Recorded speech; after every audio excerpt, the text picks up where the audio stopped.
Cricket లో team India ఎక్కడ ఆడినా ఆదరణ లభిస్తుంది.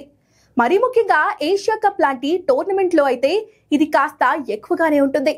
దానికి కారణం ఇండియా పాకిస్తాన్ మ్యాచ్. అవును, ఏషియా కప్ లో ఇరు జట్లు 2 సార్లు తలపడే ఛాన్స్ ఉంటుంది కాబట్టి మరింత రసవత్తరంగా సాగుతుంది. పైగా ఏషియాలోనూ ఇవి 2 బలమైన జట్లు, అందుకే 2 లేదా 3 సార్లు తలపడే ఛాన్స్ ఉంటుంది. నిజంగా ఇండియా పాకిస్తాన్ మ్యాచ్ అంటే ఒక కిక్ ఉంటుంది. ప్రపంచ వ్యాప్తంగా అందరి చూపు ఇటే ఉంటుంది. ఎప్పుడు ఈ దాయాది పోరు జరిగినా నరాలు తెగే ఉత్కంఠ లాస్ట్ బాల్ వరకు ఉంటుంది. ఇప్పుడు అలాంటి మరో టోర్నీ రాబోతుంది.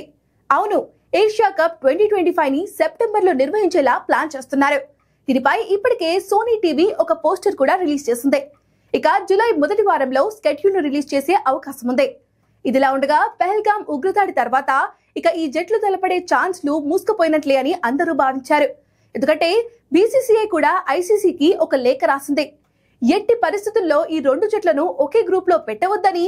మరి ఇప్పుడు ఏషియా క్రికెట్ కౌన్సిల్ ఈ లీగ్ నిర్వహిస్తుంది కాబట్టి 2 జట్ల మధ్య మ్యాచ్ ఉంటుందా లేదా అనేది అనుమానాలు వ్యక్తమవుతున్నాయి. అంతేకాదు, కొద్ది రోజుల క్రితం ఇండియా ఏషియా కప్ నుండి తప్పుకొనున్నట్లు వార్తలు వచ్చాయి. మరి ఇప్పుడు డేట్స్ ప్రకటించడంతో ఫ్యాన్స్ ఆనందపడుతున్నారు. పైగా ఈ ఆతిథ్య హక్కులు కూడా మన దగ్గరే ఉన్నాయి కాబట్టి మన వాళ్ళు ఎలాంటి నిర్ణయం తీసుకుంటారో అనేది చర్చనీయాంశంగా మారింది. ఇప్పుడు సెప్టెంబర్ 7న దుబాయ్ వేదికగా ఈ దాయాది పోరు ఉండబోతున్నట్లు తెలుస్తోంది. ఇదే జరిగితే ఉగ్రదాడి తర్వాత జరిగే మొదటి మ్యాచ్ కావడంతో హైప్ కాస్త ఎక్కువగానే ఉంటుంది.